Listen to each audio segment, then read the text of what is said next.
El hecho de vivir conscientemente es la base de la autoconfianza y el autorrespeto. La mente es nuestro medio de supervivencia fundamental. Todos nuestros logros específicamente humanos son el reflejo de nuestra capacidad de pensar. Una vida llena de éxitos depende del uso adecuado de la inteligencia, es decir, adecuado a las tareas y objetivos que nos proponemos y a los desafíos con los que nos enfrentamos. Este es el hecho biológico central de la existencia. Pero el uso adecuado de nuestra conciencia no es automático, más bien es una elección. Tenemos libertad de obrar en pro de la ampliación o de la limitación de la conciencia. Podemos aspirar a ver más o a ver menos. Podemos desear saber o no saber. Podemos luchar para obtener claridad o confusión. Podemos vivir conscientemente o semiconscientemente o, para casi todos los fines prácticos, inconscientemente. Este es, en definitiva, el significado del libre albedrío.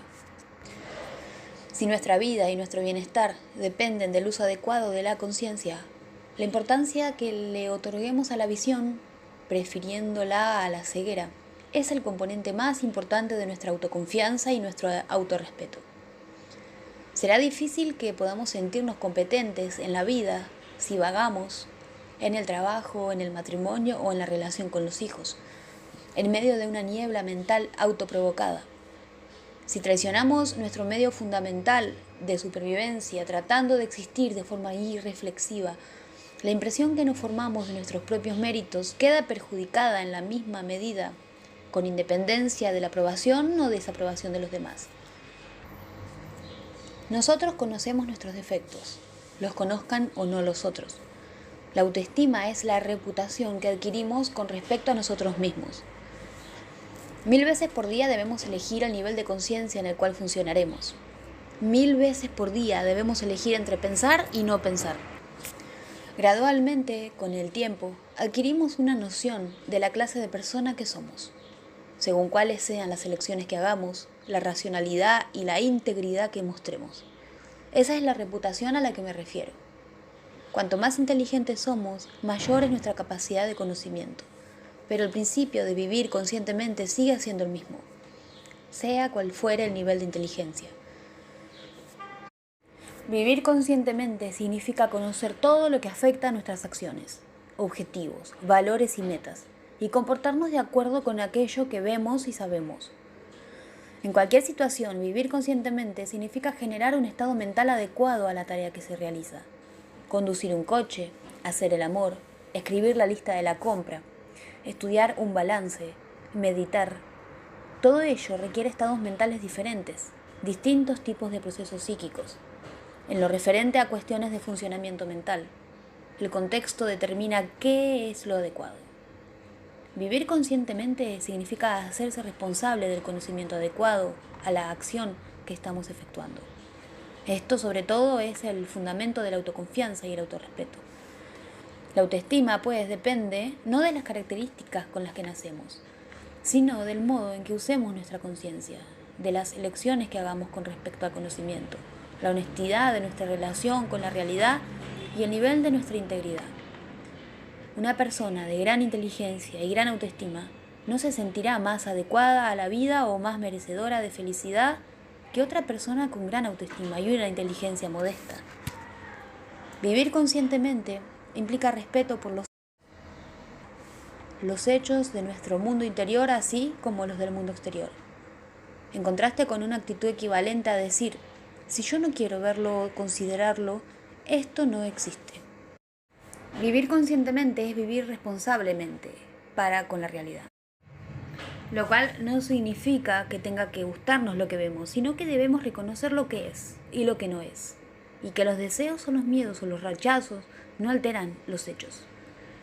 Para ilustrar lo que quiero decir con vivir conscientemente, ofrezco los siguientes ejemplos. Vivir conscientemente.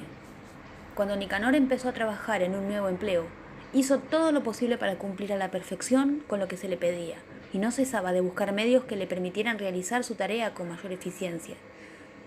Además, procuró comprender el contexto más amplio dentro del cual se desarrollaba su trabajo, a fin de poder ascender y no quedarse estancado para siempre en el nivel en el cual había empezado. Su deseo básico era aprender. Así seguir creciendo en confianza, productividad e idoneidad. Vivir conscientemente. Cuando Rodolfo empezó a trabajar en la misma empresa, pensó que si memorizaba la rutina de las tareas que le habían asignado y no traía sobre sí una tensión negativa, conservaría el empleo. Los desafíos no le atraían, pues implicaban riesgo y requerían pensar. Se condujo dentro del nivel mínimo de conocimiento necesario para repetir los movimientos que le habían enseñado, sin aportar nada por su parte. Rara vez desviaba la vista de su puesto de trabajo, salvo para conversar con sus compañeros o soñar despierto. No sentía curiosidad alguna por su actividad, más allá de lo inmediato. ¿Qué necesidad tenía? Total, el empleo ya era suyo. Frente a él puso un reloj, para saber exactamente cuándo eran las 5, hora de irse a casa. Cuando se vio frente a su supervisor y éste le reprochó errores que había cometido, su comportamiento típico fue buscar excusas y hervir por dentro. Pero cuando ascendieron a Nicanor y a él no, Rodolfo se sintió perplejo y resentido. ¿Cuál de estos dos patrones de conducta se parece más al tuyo? ¿Y cómo influye esta conducta en tu autoestima? Isabel, una mujer felizmente casada, me dijo una vez, una hora después de conocer al hombre con el que más tarde me casé, yo podría haberle dado una conferencia sobre las cosas que harían difícil la convivencia con él. Lo considero el hombre más excitante que he conocido, pero nunca me engañé con respecto a que también es extremadamente introvertido. A veces parece un profesor distraído. Pasa muchísimo tiempo en su mundo personal privado. Tuve que saberlo desde el principio. De lo contrario, más tarde me habría sentido muy defraudada. Él nunca trató de disimular la clase de hombre que era. Yo no entiendo a la gente que se manifiesta herida o disgustada por el modo en que sus parejas resultan ser. Es tan fácil conocer a la gente, con solo prestar un poco de atención. Soy feliz en mi matrimonio, pero no porque me diga que mi marido es perfecto o no tiene defectos. Creo que es por eso que sé apreciar su fuerza y sus virtudes. Yo estoy dispuesta a verlo todo.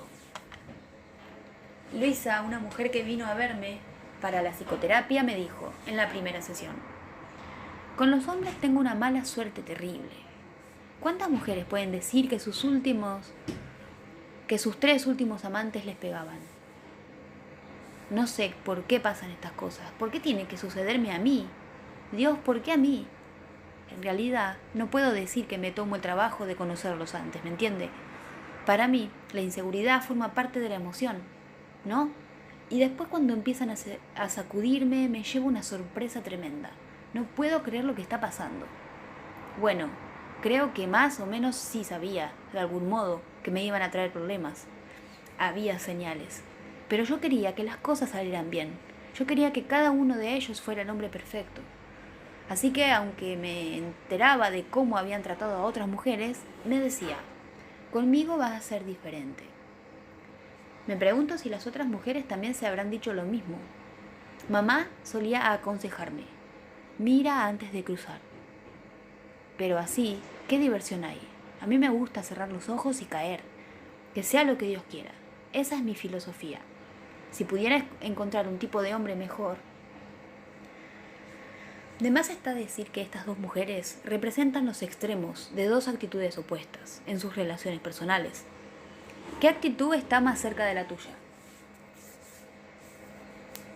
Cuando Rogelio era chico, veía y oía muchas cosas que no entendía. Oía a su madre que le aleccionaba sobre las virtudes de la honestidad y luego en muchas ocasiones la oía mentirles a los vecinos. Veía que su padre miraba a su madre con odio y unos instantes después le decía: sí, querida, tienes razón, te pido perdón. Veía que los adultos casi nunca decían la verdad sobre sus sentimientos, que por lo general parecían desdichados y derrotados, aunque ello no les impedía pronunciar discursos sobre cómo tener éxito en la vida. Parecían preocuparse mucho más por lo que pensaban los otros que por lo que era correcto.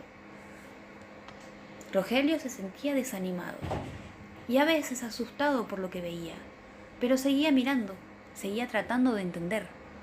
Sabía que no quería ser como los adultos que lo rodeaban.